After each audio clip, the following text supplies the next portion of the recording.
Վենետիկի 61-րդ բիենալեին ընթառաջ Լոս Անջելեսաբնակ նկարիչ քանդակագործ Զատիկ Զատիկյանի արվեստանոցում ակտիվ եռուզեռ է։ Նա պատրաստվում է մայիսին մեր երկիրը ներկայացնել ժամանակակից արվեստի միջազգային այս հարթակում։ Նրա «Դ Studios» խորագրով նոր նախագիծը կազդարարի Հայաստանի տաղավարի բացումը։ Վերջին օրերն են շատ հետ ենք մնացել, չափից դուրս հետ ենք մնացել։ Պատճառները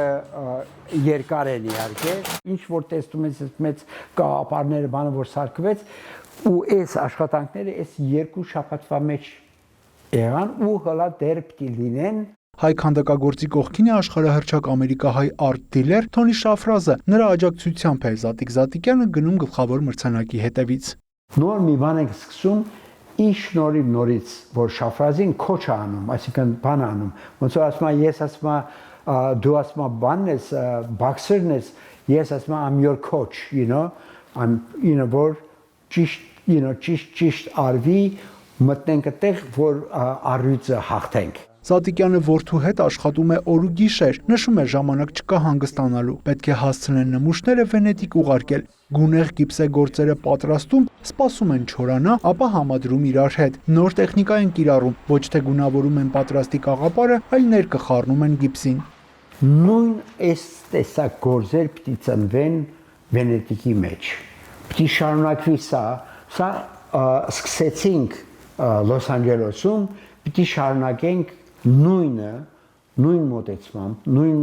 սկզբունքով Վենետիկի մեջ։ Եվ երբ որ դիտողները գան, ժողովուրդը գա, նրանք պիտի տեսնեն,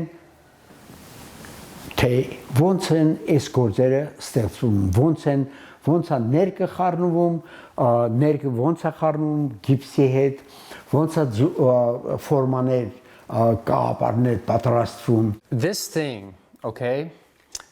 Աշխարհում այս եռաչափ ուղղանկյունը արվեստի գործ ստեղծելու ամենապարզ դետալներից մեկն է, եւ երբ դիտողը մոտենում ու տեսնում է, որ արվեստագետը ուղղակի տեղաշարժում է նման դետալները, հասկանում է, որ սա ոչ թե շինարարություն է, այլև արվեստի դրսևորում։ Մեր հիմնական նպատակն այն է, որ արվեստասերին հասանելի դառնա ժամանակակից արվեստի պարզագույն մատուցման այս օրինակը։ Զատիկյանը Հայաստանից Միացյալ Նահանգներ է տեղափոխվել 60-ականներին, սակայն որոշ ժամանակ ապրել եւ ստեղծագործել է նաեւ Իտալիայում։ Նշում է իտալացիները պարզության սիրահար են, հույս ունի արժանապատվորեն ներկայացնել Հայաստանը բիենալեում եւ հաղթանակով վերադառնալ տուն։ Յուրա Վահանյան, Հակոբ Փափազյան, լուրեր։